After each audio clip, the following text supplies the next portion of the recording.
All right, I think we're live. So let me share this inside of my group really quick if it will let me. Actually, let me do it on my phone. Katie, do you want to just do a quick intro as to who Sure. you are and what you do while I do this? Yeah, so my name's Katie Thomas. I'm a realtor, not a realtor. I am a realtor, but that's not my big thing. Sorry. You can tell what I've been working on lately. No, I'm actually a CPA here in Arizona. I specialize in working with small businesses as well as kind of individuals and that kind of stuff. Graduated from ASU. I went straight into working for the big four accounting firms.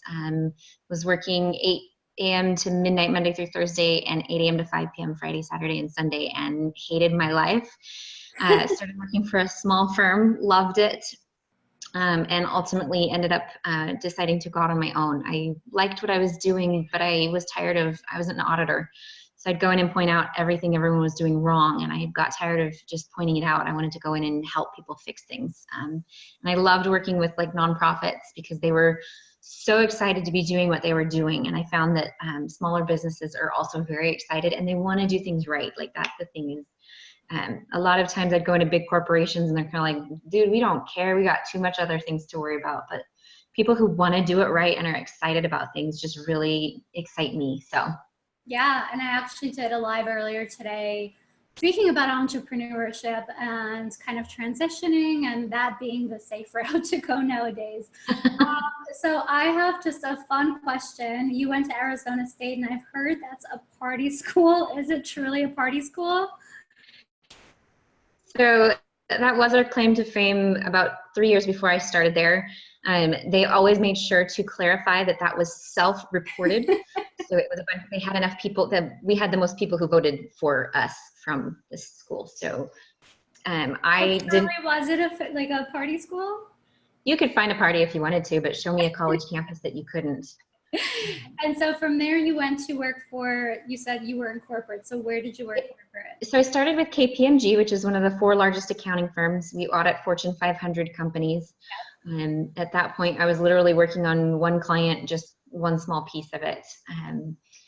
I got laid off because it was, the height of 2008, and I was just devastated. Thought that was the end of it. I'm like, my first job and I'm laid off. This is not a good start. Yeah, that was my second job actually when that happened. Okay.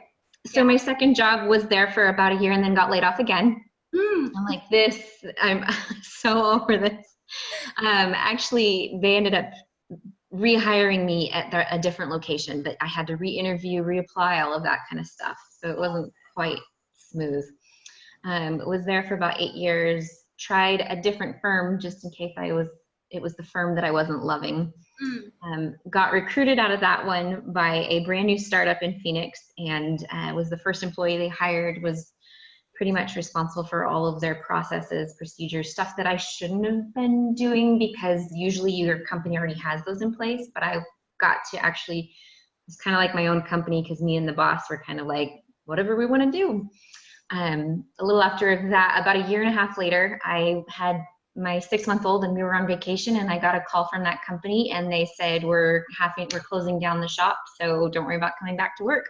Oh my gosh, yes, this happened to me twice as well, and I know how devastating it is. So then you transitioned over into being a business owner, and you're working with your father as partners. That's awesome.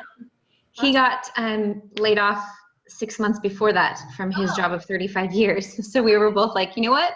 If there's ever a time to do it ourselves, this is it. So let's just do this. And we love it. It's been a great partnership. A lot of it's, he kind of lets me run things, and he's just using the business to do what he wants to when he doesn't want to be retired. That's awesome. All right, cool. So let's get into the tax stuff. So taxes are my least favorite thing in the world because I never want to pay them. I know we spoke about this. Yeah. Sorry, just got a notification. Yeah, so as I mentioned, when it comes time to paying taxes, I'm like that last minute person. One part of it is I don't like numbers. I'm not good at them. And the second part of it is I just don't want to pay them. Like I want to save my money, and I feel like You know, this is a good thing to talk about now because before Yes. you know it, it's going to be tax season, and you know, people like you are going to be busy. So it's good to have our ducks in a row before last minute. So I guess you have some slides for us. Yeah. Let's start with those. Okay. Let's see. So before we start, I have to give my disclaimer. It's very standard that I'm not actually providing tax advice or anything specific. If you find that this applies to your situation, actually talk to your financial planner, CPA, professional, be like, hey, I heard about this. How does it work for my specific situation? You can't rely on what I just told you in my webinar. So that's my that's my caveat. We're good to go. So like I said about me, that was my fun fact. I'm actually an accountant because the marketing department wouldn't let me double major. So that's one of those kinds of things. But the biggest thing I know that we talked about was kind of, you've got a really unique group in that it's both employees and independent contractors. And some side hustlers too. Yeah, and those are kind of fit both. And the biggest thing I find is people don't understand that there's a difference. And they also don't understand that you don't get to choose. Like, this is not something where you just kind of go to your employer and be like, you know, I'm thinking. But the biggest thing is an employee is, you can see they're paid hourly or salary. The employer pretty much controls how they do, what they do, all of that kind of stuff. An independent contractor is kind of like someone that you would, you know, it's very clear when you're like, oh yeah, I'm hiring a graphic designer who's going to do this one small project. But like in accounting, I can sometimes be like, there's ways that I can structure it so I'm in a contractor position or as an employee. And so there are a lot of, there's a lot of people moving to this where it's more of an independent contractor. You know, they talk about the gig economy. If you are doing a gig, you're more likely an independent contractor. And the biggest difference between the two is that as an employee, your employer pays half of your taxes, your Social Security, your Medicare, and those kind of things. As an independent contractor, you're responsible for everything: taxes, insurance, all of those good kind of things. And like I said, a lot of people think that you can just go and be like, you know, I want to be an independent contractor. It doesn't work. There's actually very specific tests that the IRS puts out. It's long, boring, and I won't get into it. But at the end of the day, if the employer misclassifies you, they could get in really big trouble. So a lot of them are going to be very, very strict about that. And for those who don't know, if you're an employee or an independent contractor, it comes down to what you get at the end of the year from the person that paid you. And if you're getting one of these W-2s, you're an employee. If you get a 1099, you're a contractor. So once you figure that out, it's easy to know. Biggest difference is that as an employee, there's not so much tax strategy that you can have. But as a 1099 contractor, you're running your own business. So there's a lot of different things that you can do to get creative, legally creative in there. Right. And you could actually be both, right? Yeah. So I actually was working for a real estate brokerage, and I was paid as an employee because I was doing their accounting. But if I sold any houses, I'm paid as a 1099 contractor. So even with the same employer, you can have both. That's not very common. But a lot of people who are working a 9-to-5 job, they're going to be a W-2 employee. And then if they have a side hustle, they're probably a 1099 contractor on the side. Yeah. Got it. So, yeah. So first we're going to talk about employees, because I know that was, they're easy to kind of knock out. And the biggest thing is this W-4. That's the form that you filled out when you first signed up for your job. Theoretically, you're supposed to update it every year. Not all of the employers are the best at this. Right. The biggest thing on it is just, a lot of people think that if they say, so line 5 here, it says the number of allowances you're claiming. People think they can get real creative like that and avoid taxes. Yeah. All it does is means that you're not withholding enough at the end of the day, and you're going to owe taxes at the end.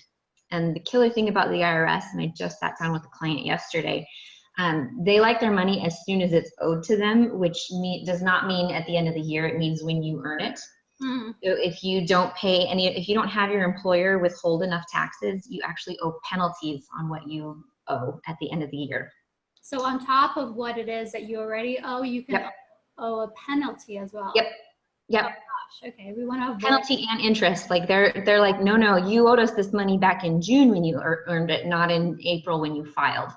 So if you think you're outsmarting it and adding more allowances to pay less every week or month, it's going to come back and bite you. Yep. Okay, Yep. Got it. So that being said, sometimes you find yourself in a situation where you need the cash, and that's the easiest way to get some of it. You can up your allowances and they won't withhold as much. Biggest thing with that is kind of A, keep that to a minimum, and B, don't think that you're not going to end up paying it at the end. But a lot of people love when that paid, if they're paid biweekly on that month that they have 3 paychecks, right before that 3rd paycheck, they'll up their allowances so they don't have much taxes held out of there. And then before the next paycheck, they jump it back down. So you can change this as often as you want by law? Theoretically, it kind of depends on your employer and what their policies are. I know if they're working with an online system like ADP, you can literally change it each paycheck. I remember being allowed to do that. I didn't do it often, but when I needed to, I just asked them where it is that I could do it, and it was ADP, and I went in there and just changed it online. I didn't have to actually fill out the form again. Yeah. So the important thing is to know when your pay cycle, like when they run payroll, because even if you're paid on Friday, you might have to have it in before Wednesday or even the week prior. So that's the one caveat if you are going to switch it, is to know your employer's policy. Got it.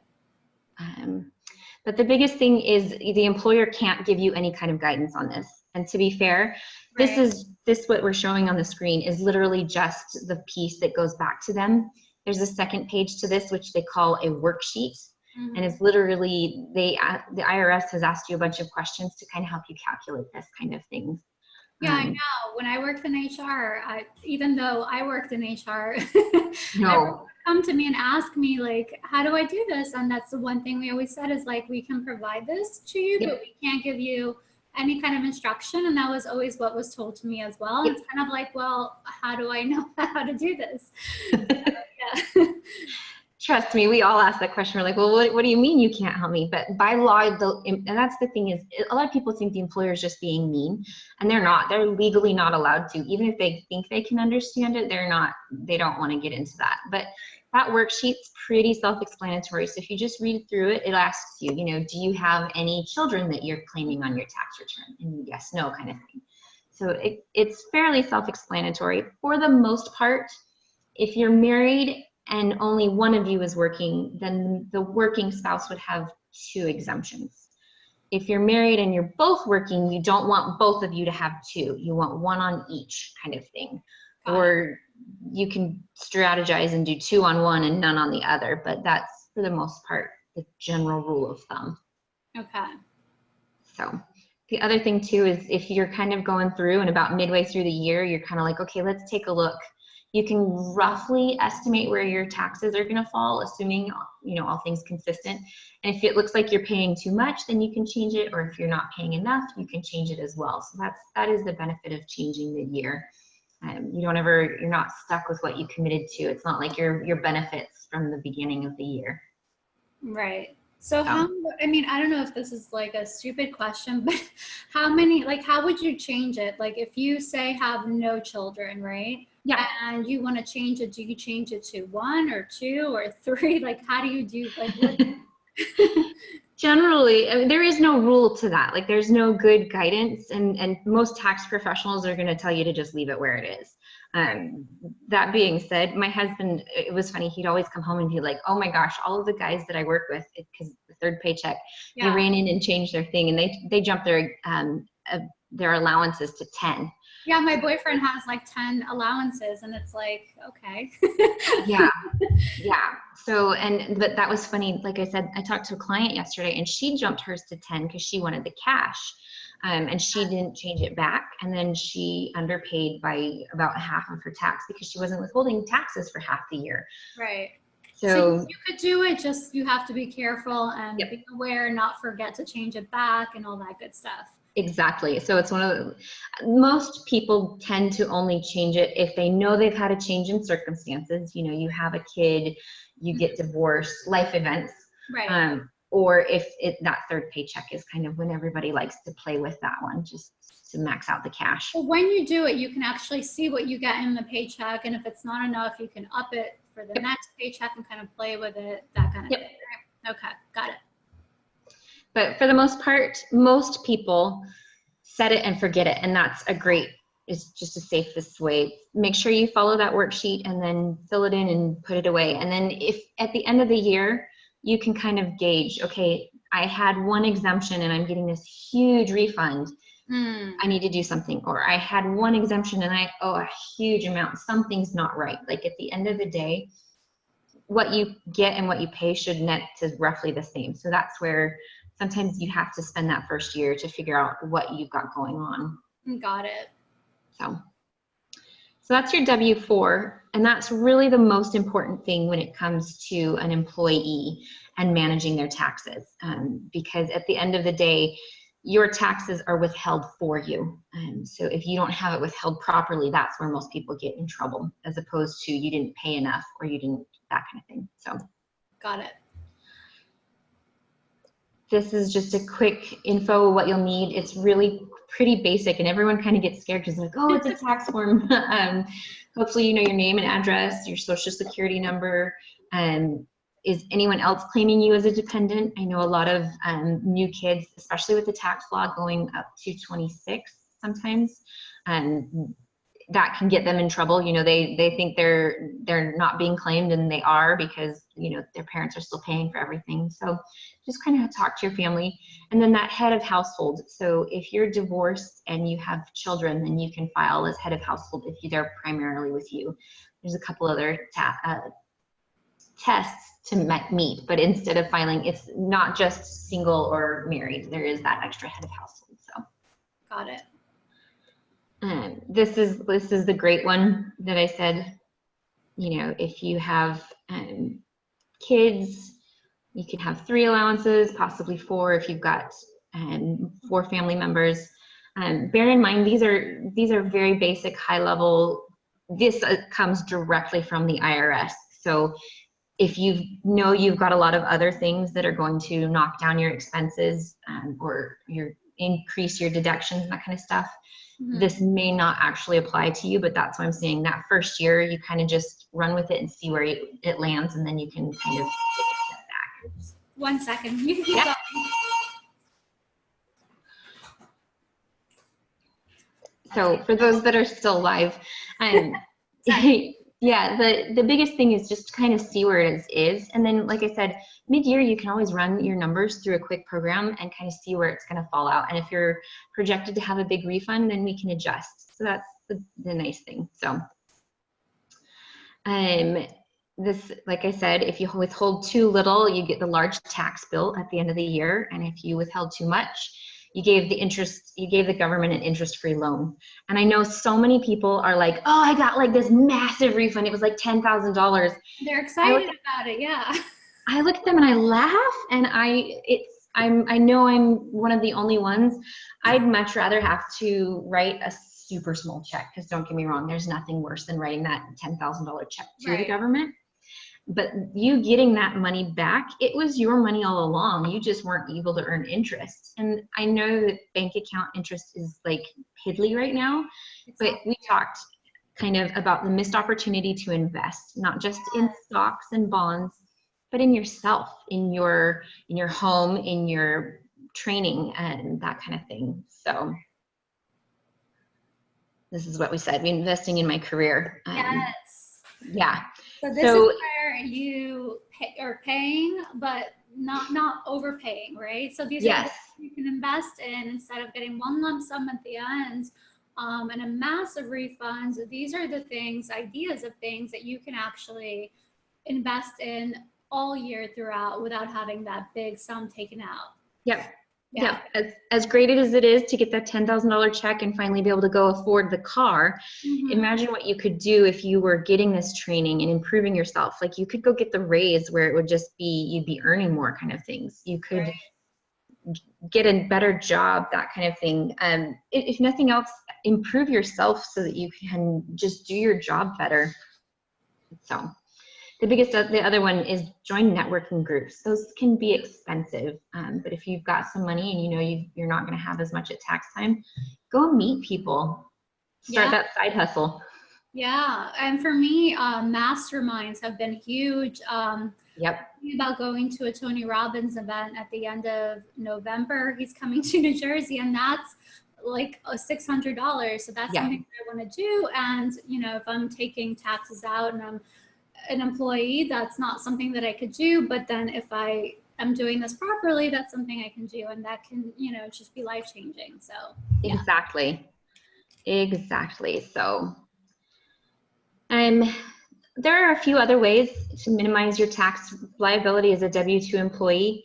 Like I said, it's not as robust as if you're a contractor running your own business. But the biggest thing is just keeping good records. And this applies across the board. You know, keep those receipts. Keep your, and have a smart place. Don't just dump them in a shoebox, that kind of thing.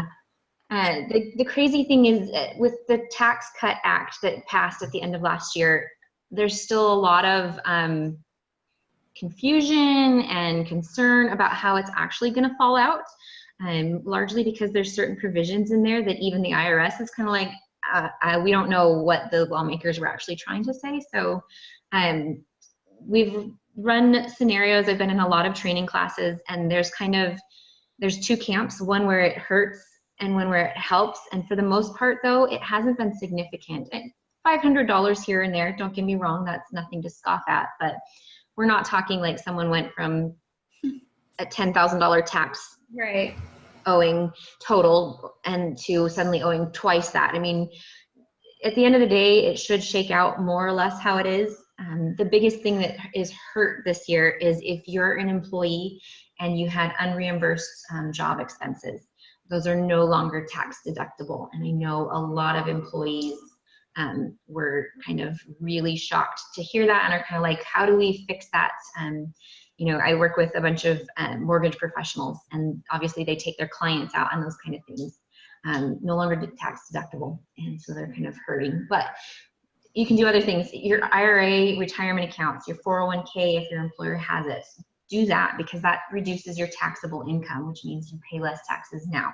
You'll pay it when you take it out, but for the most part, that's something to worry about down the road, and so important.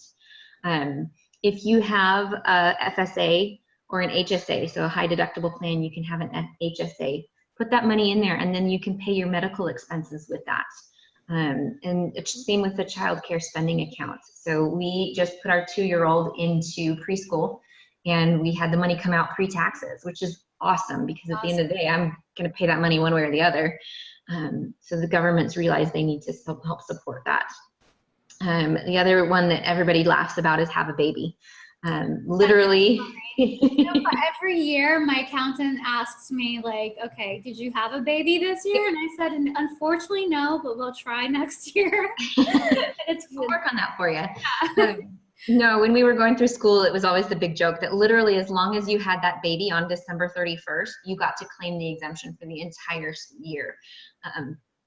So that was our big joke. You have to actually have the birth before December. Yep. Okay, got it. But you want to have it on the 31st, because that way you get a whole extra year, as opposed to having it on January 1st, where you've had all the expenses as well. So I'm already too late for this year. We have to try again next year. Next year. Yeah. So the other thing that I'm going to mention is that you need to talk to your tax professional. You know, they're going to try and ask you all of the probing questions, but throw things at them. And even if you're like, they don't care, throw it at them, because they might surprise you and be like, oh my gosh, I wish you'd told me about that, or last year or something, because there are a lot of things that they might not think to ask you because they don't know your whole situation. A good professional. Charitable contribution. So for example, I am actually getting rid of my couch and we're getting a new one. What do I do with that? Like, do I get a receipt from Goodwill? Like, how do you do that? Yeah. So if you're giving a contribution of any kind, a charity should give you a receipt. Okay. The big thing with that is make sure it's a 501c3 status charity. You can look that up online. Don't let there's this big scam going around where they're calling you and they're like, oh, we're collecting money to save the babies. And they give you this spiel. They're not actually a tax exempt charity. I got one and I looked them up. I was like, can you provide me your employer identification number? And I ran them through it, and they couldn't ever.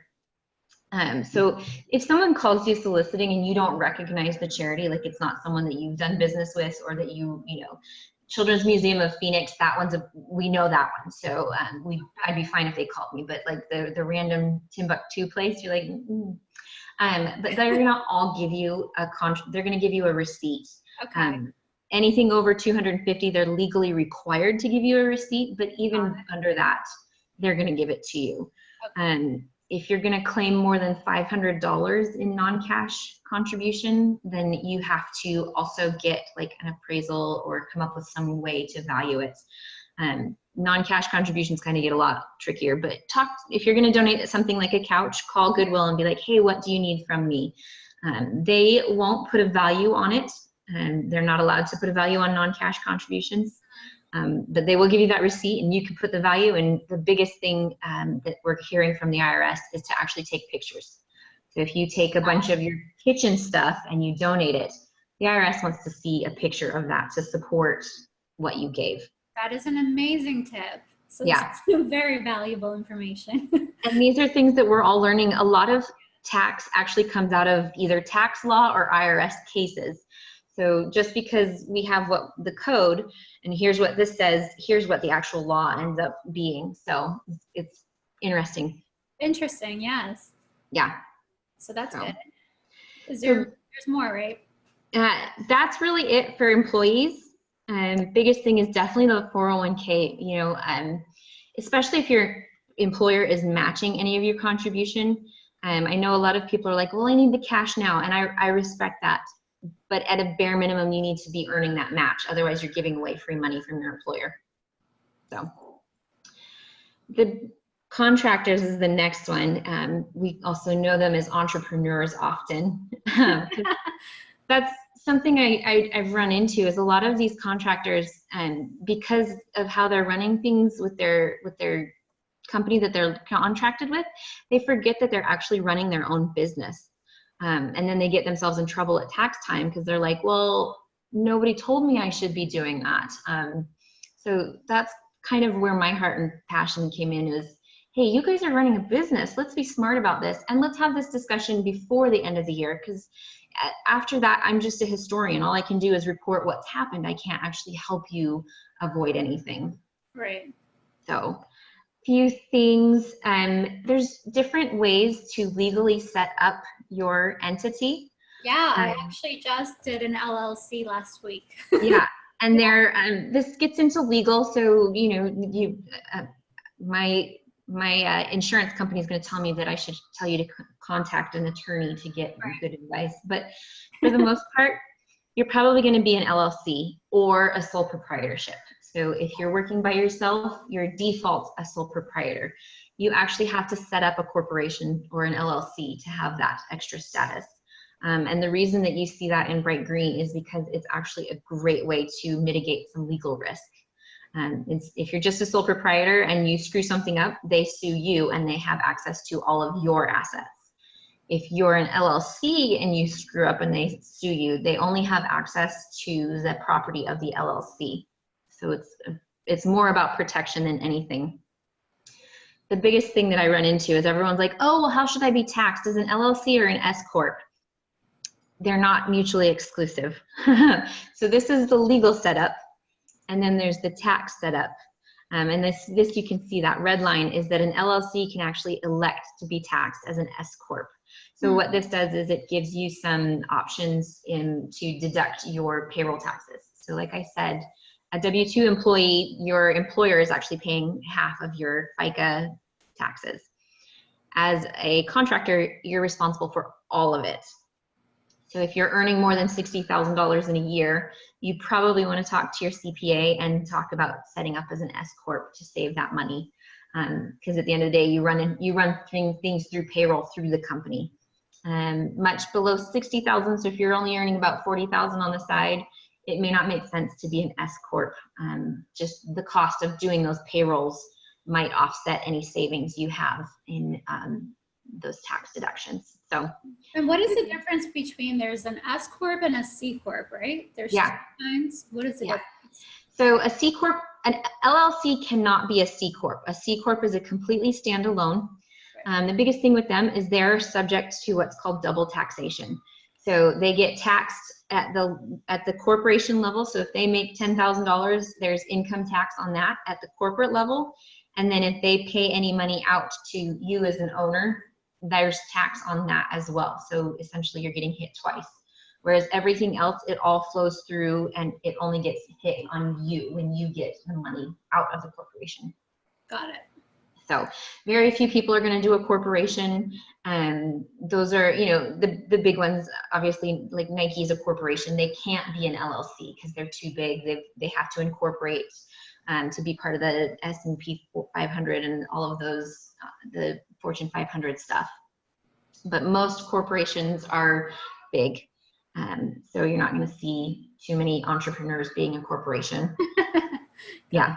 But that is the thing, though, that there's no downside to being an LLC. Just because you're an LLC doesn't mean you have to be an S Corp.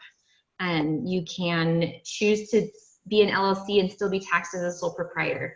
The only difference is whether it's a separate tax return. So an S Corp does have an extra tax return to file, but it still all flows through up to your tax return where you pay the tax on the income. So.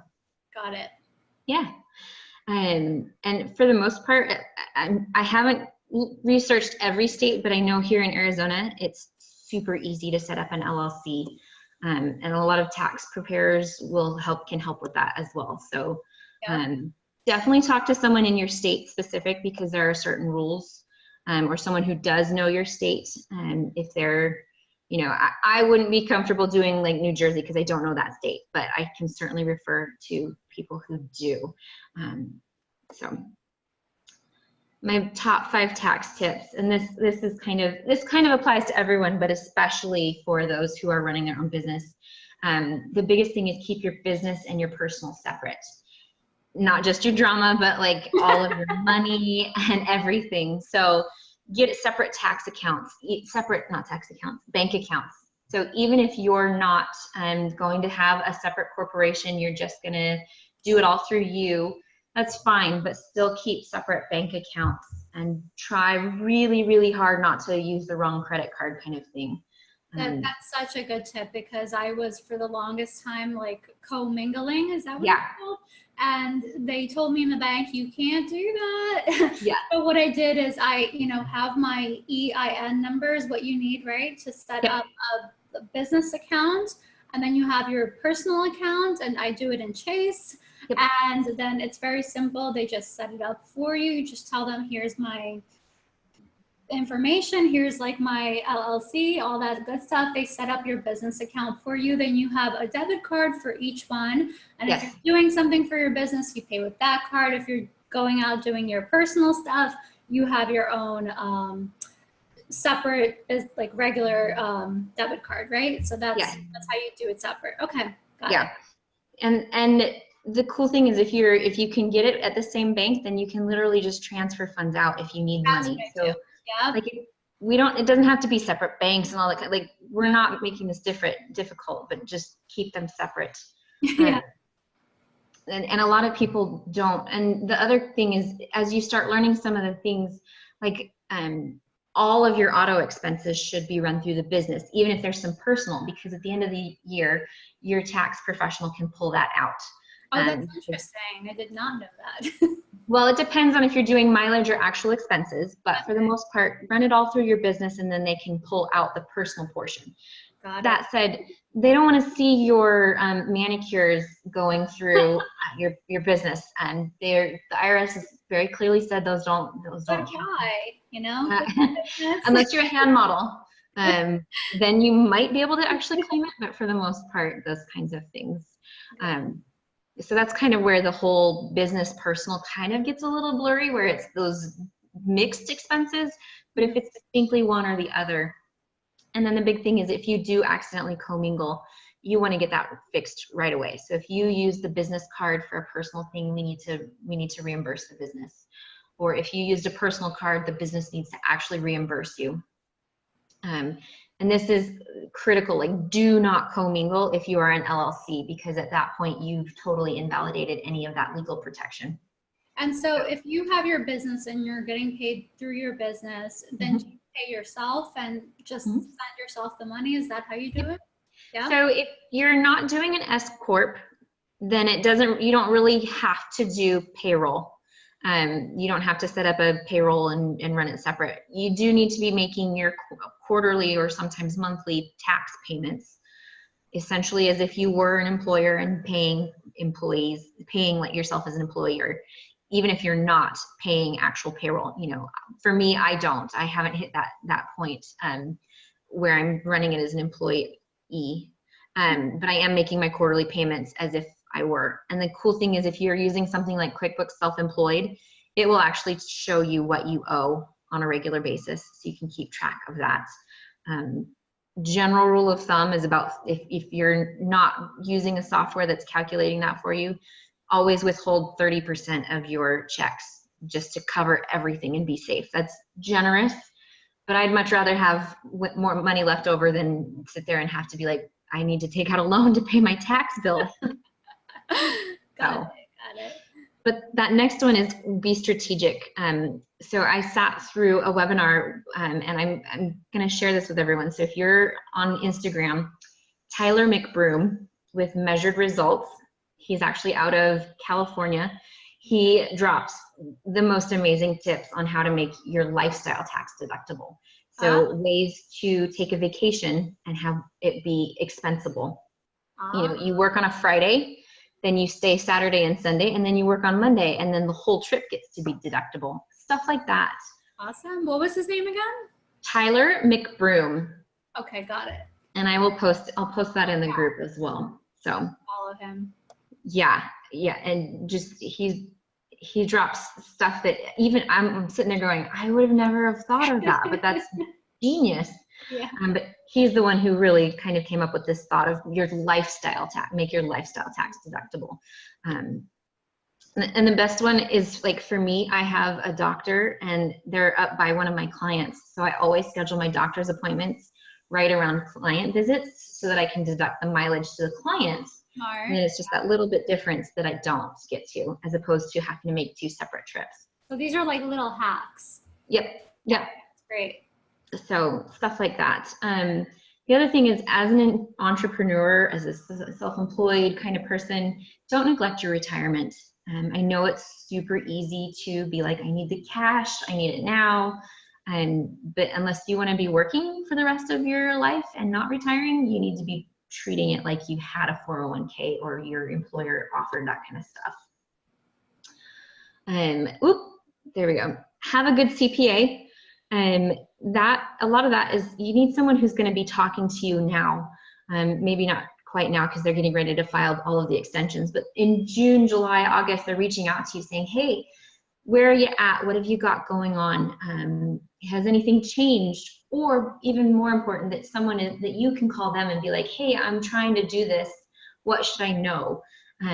There's nothing worse than me getting some client stuff at the end of the year and they're like, oh yeah, and we did this. And I was like, well, you should have called me because we could have done it differently and made it so much better and saved you thousands of dollars. And they look sick. And it's like, well, I've told you, call me, like 5 minutes, 10 minutes. It's not like we're going to turn this into a bill fest, Right. thousands of dollars.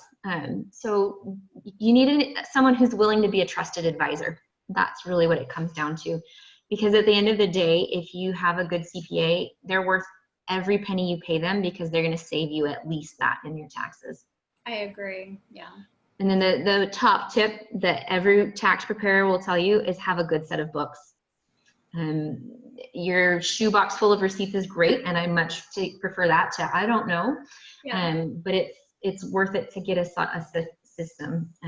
Excel is an option. We don't love it, but QuickBooks is actually pretty cheap, and they have a new program called QuickBooks Self-Employed, and it's fantastic. It's super basic. It's only about $10 a month.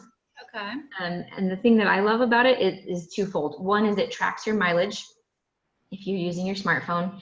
And two, you can literally like buy something. So I took a client out to lunch the other day. I got the receipt, I wrote right on it, and I snapped a picture of it, and then I threw the receipt away because it's saved in some tax software. So. And your CPA will love you. Yes. And you can be making educated, informed decisions throughout the year. So, you can look and see, okay, well, based on this June, July, kind of like with an employee, you want to sit down and be like, okay, where am I at? What's my projected tax thing?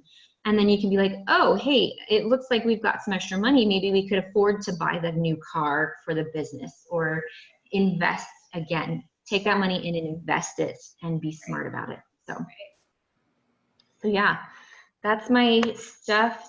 Here's my contact information. Yes. So this is how people can find you, right? Yeah. Okay. So I am only licensed as a CPA here in Arizona. I can certainly help with federal stuff, and I'm happy to answer any questions, especially about anything I covered. But if you're looking for a good referral for a CPA wherever you are, because I know we've got people across the country, let me know. I've got a referral network that I'm part of, and I'm happy to help connect you with someone. So awesome, awesome. Yeah, we'll be reaching out to you soon. It's time. Awesome. So thank you so much, Katie, for being here and doing this live. This is very informative. A lot of information to take away. I'm going to have to rewatch this video. Yeah. Yeah. Thank you so much for being with us. And yes, everybody, talk to Katie if you need any tax advice, and she'll be happy to refer you, even if you don't live in Arizona. And I know I actually have a few people that do live in Arizona. Thank you so much. You're welcome. Thanks, Irina. Bye.